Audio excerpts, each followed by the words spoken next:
But today is about sharing. Poetry. I fell in love with poetry when a girl dumped me and she told me to write a poem about it. That's my story and I'm sticking to it. But also I'm drawn to poetry because the sounds of it. I love the sound of language.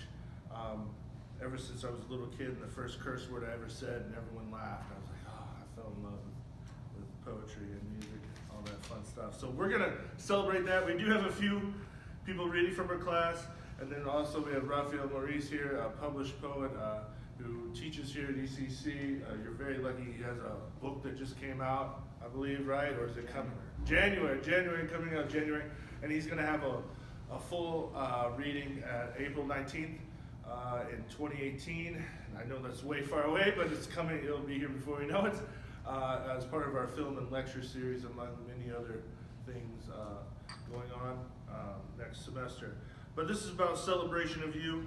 I'm going to begin by a couple stupid poems that I wrote when I was probably about 20. So this is, I had to dig deep in the box. This is like 20-year-old Josh, okay? So here we go. And you can probably tell that I was I was in awful relationships all the time. This is called, She Said, You Are Always Sorry. I cannot remember how many times my wife has taught me how to fold the towels. I forget how to do laundry on purpose. I want her to teach me again, all over again. To be able to stand apart, to look at each other with our thumbs and forefingers on the corners, coming together, one having to let go and grab the bottom. It was a compromise. The bending of woven cloth just to put it away till we used it. Dirty the towels again, clean them, and come back together. The latter's the way I would always have it. She would smile when the towel was laid back in the basket, as if we made it new again, waiting for the shelf. I knew there would come a time when I would have to fold the towels by myself, but she would watch me, giving advice and subtle direction. When she wasn't there, I would mess up on purpose.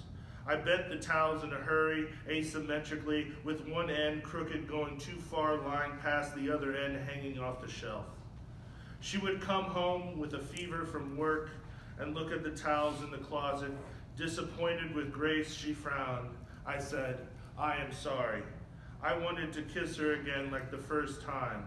Awkward tongues, bumping our teeth, moving back with a goofy ouch. And I wasn't married when I was 20, but I like to write about imagining what it would be like to be married. And I imagined very correctly I'm horrible in laundry. This next poem is called So What? And I tell my students all the time, you know, you don't want to write a so what poem, right? Because it's not all about you. But this is a so what poem, okay? And this is a dream I had. It's called So What? Last night, I had a dream that a man with a saxophone playing random jazz riffs said to me, Josh, you are one lucky son of a bitch. That's the whole poem. That's 20-year-old Josh. That's 20-year-old Josh. Woo! This is my 20-year-old frustrations with women. When we look at each other, it's as if I'm saying hello, smiling from far away, and she is just washing the windows, wiping the Windex back and forth with paper towels. That's the whole poem. Wow. That's my life, right? Okay. Yeah, enough about me. I want to read your poems. So a lot of you granted me permission to read your stuff, and there's a lot to get to. I wanted to get to today, but we still have other people reading too. So if I butcher your last name, it's because I'm a bad person, and I should know your last name by now. I go by first name. Emma Borscherding. That was really bad, right? All right. This is, so we, in our class, we wrote some formal poems. They got to choose between an unrhymed sonnet or a rhymed sonnet or a villanelle. And she chose to write a blank verse sonnet. And I love this poem. I love a lot of everyone's poems, but this is one poem that you all haven't heard, so I thought I should read it. Changes.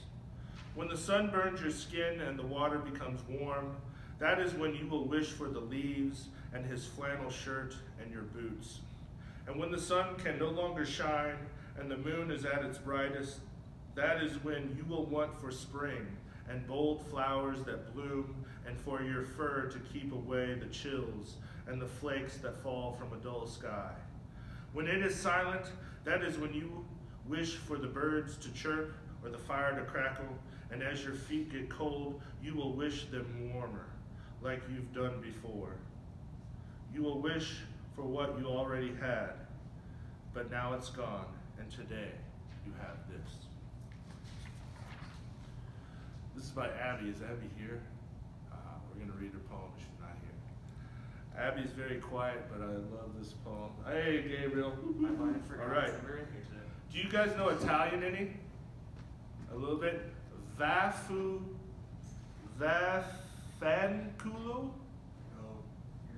Yeah. That's basically, that's the title of this poem in Italian.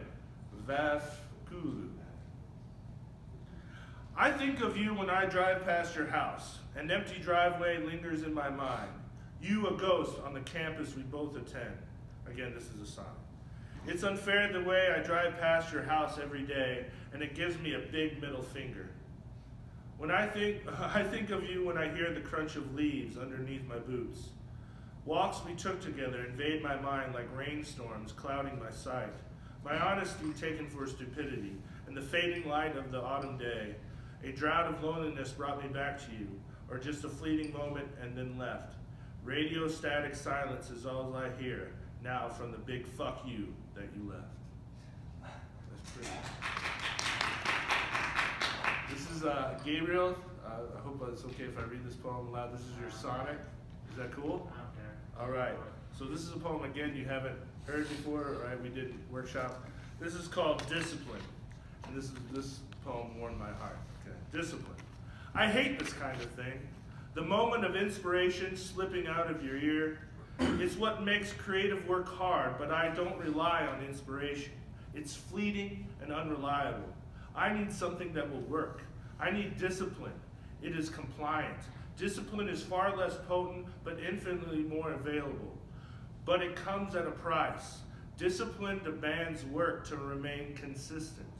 When you work consistently, it means more than having a few good ideas. But every once in a while, it rewards you with a bit of inspiration. Okay. I want other people to read, but I am digging through. All right, you know this poem. Jamie, you want to read it? No. Okay. This is called Fear Itself. You may know this poem. Do you think I'm here to hurt you, harm you? Why would I want that? I'm here to help you. Everything I do is to keep you safe. I don't want you to get hurt, and I certainly don't want you to die. Why do you think I reminded you to check the pitch black back seat of your car? Someone could have been there or jumped out with one of those thick serrated butcher knives while you were driving, and even if they didn't kill you, did it shock you enough to jerk the wheel and drive off the crumbling bridge that bends over the thunderous river, even faster from the heavy rain that bangs its fist on your roof and windows? And if your car hits the driver, you drown because the water would fill up the car through that crack in the windshield you've needed to get fixed for ages. Side note, look into that rock before look before a rock shatters it and fires the shards through your body while driving. I'm only telling you this so you stay safe. Don't you trust me?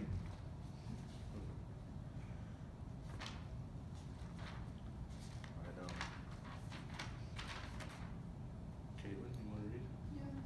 All right. Next up, Caitlin Ballard.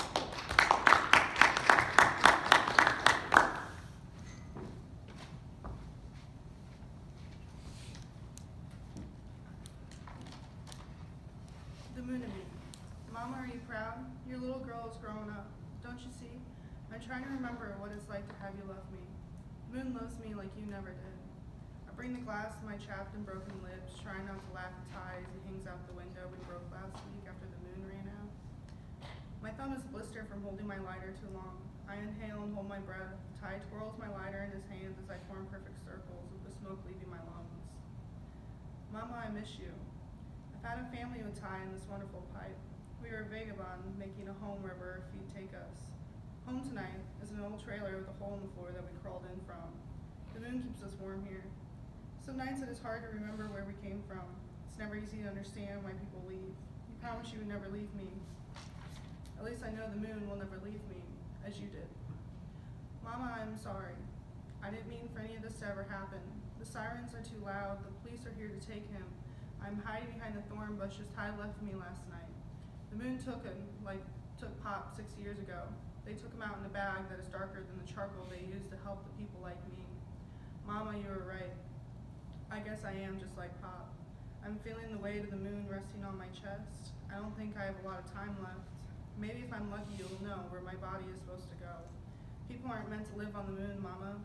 When I come back to Earth, it'll be 6 feet under.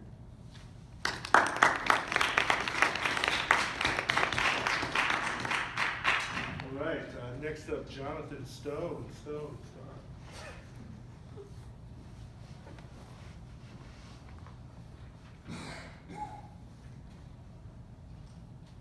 everybody in my creative writing class, I'm pretty sure, has heard this, unless you missed class that day. But for those of you that didn't, this is my story, or my poem, Once a Soldier, Always a Soldier. Every time my cousin and I would visit our grandparents, we would find our grandfather watching television in his lazy boy recliner without a shirt on. He wore headphones that blared the TV's noise, and his chair aimed away from the rest of the house. This Vietnam veteran focused in on his programs, but always left his midriff exposed. Brandon and I relished in the opportunities we were handed. We found pleasure in sneaking up behind his chair and reaching around to smack his belly before dashing away into the kitchen. Sometimes we would travel as fast as we could past him while simultaneously chopping at his abdomen and howling with laughter. Although he soon realized our strategies and began preparing for our attacks, while performing another stealth mission from behind his throne, we were completely startled when a hand reached backwards over the cloth wall and struck us in the head. We scattered like disturbed cats. While our adversary sat chuckling with pride, I realized that he had mounted a mirror on the wall that he used to get a visual on us during that strike. That was okay though. We still had our rushing attack.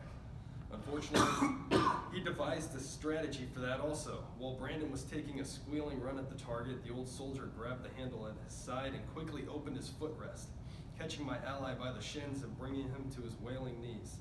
This was our final time challenging the veteran to a game he had clearly mastered. We never recovered enough courage to bombard him again.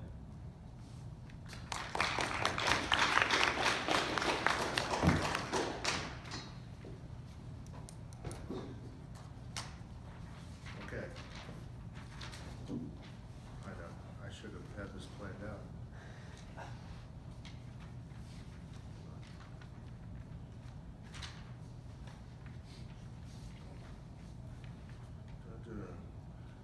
This is by Hannah Lampkin, grandmother on technology. For being a smarty phone, this thing ain't very smart.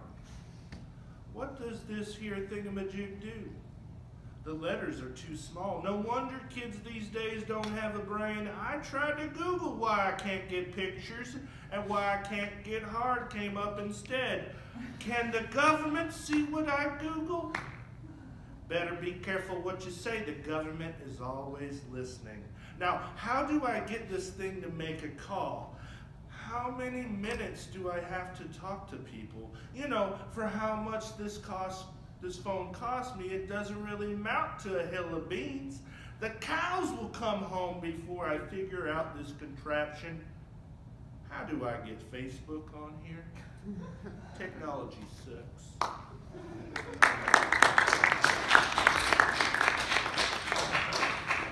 That's classic Hannah. All right. There's a young woman, she's very quiet but smart, and she always surprises us. It's Katie's Engelman's poem, Fight for Your Right to Sandwich. Okay? Light from the foyer cascades into the kitchen. She stands at the cove of the counter, her sandy brown hair loosely bound into a ball at the top of her head, the freckles painted across her cheekbones and nose. I swear God stole stars from the sky and put them in her brown-green eyes. The baby's soft cotton white with the blue V drapes off her shoulder. You would swear she stole it from her mom when she was that age. The navy blue striped oversized pajama pants hang loosely around her hips. She stands there assembling herself a sandwich, as if putting salami and cheese on a tortilla wrap was deactivating a bomb. Tim McGraw and Faith Hill echoes out in the white iPhone charging on the counter. Her voice so gentle and hushed sings along like my Uncle Joe in Oklahoma needs the rain and I need you. I sit watching her, my body tingles from my fingertips to my toes. Across the house, her dweeb of a brother hollers down the hall, turn down the music and stop singing. You sound like a cat that just got ran over. Some of us have to get up the next day. I roll my eyes in disgust. Out of spite, she turns her music louder and changes it to the Beastie Boys song, Fight for Your Right, throwing her hands in the I love you in sign language and headbanging to the rhythm of the music. She always rocks out with the I love you hand gesture instead of the rock on. And I can never tell if she does that due to the fact she loves to jam out or she doesn't know her thumb is supposed to be down. A fiery rage comes down the hall to the kitchen. Her brother, with his face so tart you would think he had been eating one of those lemon heads, walks over so calmly, turns the music off, then with a flash, he grabs a sandwich and attempts to escape from the war he'd just begun. Next thing I know, she takes off after him like a wild banshee. I hear a loud thud. One of them must have hit the floor. A blood-curdling squeal fills every inch of the house. A door closes and I hear the sound of casual footsteps coming in towards the kitchen. Eagerly I wait the victor of the great sandwich war. There she is, the sandwich in hand, and I got him a real good this time look spread across her face. She takes a big bite of salami, takes a big bite of the salami award and turns the music back on. All right, next up we have Jesse Sider.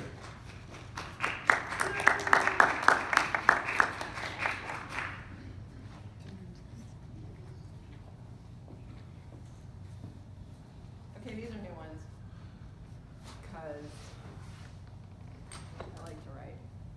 And I do my best when I'm like almost completely heartbroken. So I'll probably stay that way forever. It's the best. Doppelganger.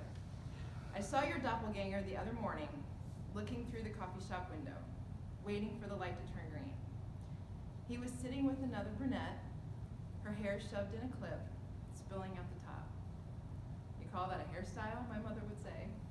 I took the clip out of my own hair and shook it loose. He was staring at me while she stared at her plate, half-eaten cinnamon roll, and a fork in her hand. The light turned green. I broke my gaze. I hope he went back to his brunette before she noticed he was gone. And the other one's called Height Requirement. My muse got rid of me before I had the chance to do it first. He's been seeing another brunette. Her name is Jessica too. But I'm taller than her. I take solace in that.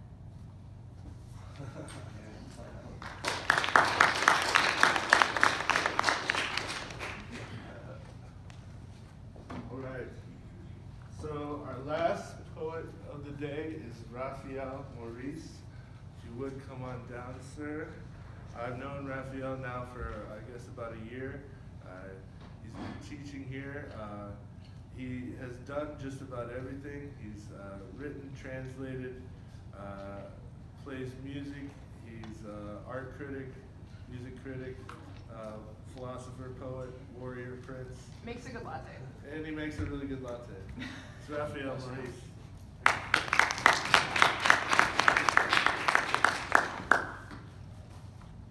This first poem is called Charon, who was the god, in case you don't know, the ferry boat, the guy, River Styx, right? We're all on the same page, okay? It starts with a little epigram from a poet named Czeslaw Milosz, and it goes, I ask not in sorrow, but in wonder. Charon. There is a need to talk to the river, ghosts at dusk. Ask them, what is left to make here? Here of this life that recedes.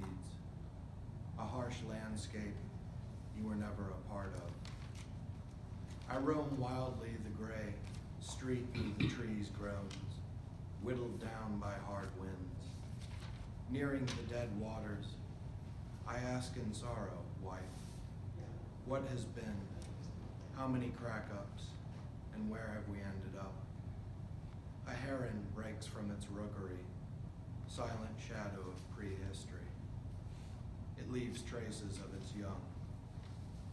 You were once 10,000 suns exhumed from the earth each morning, as we too left behind our traces, dead, skin, photographs mixed with our debts, our children ferried back and forth across the land, the waters. Come, they say, into the windows of my heart. Come, they whisper their irretrievable sounds. All right, so there's that one. This next poem, as soon as I find it, is called The Natural Order. I think it's about my father, but I mean it is in some senses, but I don't really, I couldn't quite say what it's about. The Natural Order. It was the time the wicker sofa flew down a ravine, during rains when my father stole into the shadows, along a highway where the rig screamed, $1.50 soaking wet.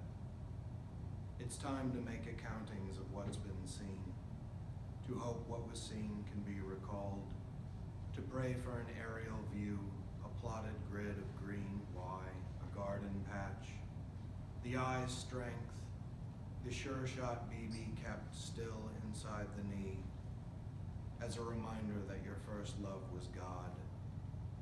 God came and shot you in the knee, point blank. It was in a pasture where, from time to time, motorcycles went by like bumblebees. God was a boy then, laughing with fire in his hair, begging no word of it to his mother. Over the hill, the ball players came and took the field. As you pitched, the lower leg of your uniform was veined with blood. Sodas all around, the fizz of sugar in your face. Victory. When Dr. Johnson sincerely came and tried to pry it out, it didn't come. The middle of town, brown vinyl and zipped up buildings, sun singing against the day. Then rain came again and you were big in love, the way it must be, skipping through a kerosene town, poking around the right knee, staring at the field of green and gold, the wind-scorched dream. He'd rarely bought ice cream, but there were so many books to read, enough always to digest and wait on. And the forest was heavy and dark. It was an amusement park into which not even God could go. His wrong height, wrong hair, wrong, and so rejected from the ride. You kept this love mute within your chest. When the rains abandoned Gerald, you took his hand, his life, his side. And read one more. This is a poem about, in some senses, about where we all live around here, and it focuses heavily on the greeters at Walmart, I hope in a compassionate way. It's called Utopia. This is the hard land of miracles, land of arias over the fields, land of music made by the god at morning, land of nerves, land of the timpani heart, savage struck by the hands of the blind. This is the land of lint and Lee jeans, pockets outturned, begging like dogs. This is the land of bales, of the final storm, that bears open the earth, does violence, and, in turn, is spat upon by its own children. This is the land of early, eager kisses. This is the overturned log, it too part of the land, where she offered herself, leaving chicken scratches on your heart. The log of days and nights, the map of the rudderless and hell-bent. This is the land of celebrations. One boy in a party hat blowing a red kazoo. This is the land of basement homes where the owners fail year after year to come out into the sun. This is the lonely land, land of eminent domain, land of the open palm. This is the land of the greeter in her wheelchair, welcoming you to another land, fluorescent. On the fritz, the new land of the mentholated voice, hoarse and bitten by the crab. This is the land of forgiveness, the land of good horses grown wild from neglect. The paralytic forgives them, and so have I. This is the land where our visions go bucking, land of stirring and beginning, land of the sunset. This is the land of justice, though no land is. This is the land of sincerity and toothache, old eyes searching for a daughter, noses rubbed clean off at the bar. This is the land of ditches, land of the dog's grave, land from which you can never go back, return, land of the pillow that hits the hay, of lightning that can never go home, land of the bleak snow of waiting at the door with presents but never knocking. This is the place we were ashamed of, that seems now like so many others, its size and scale reliant on the minds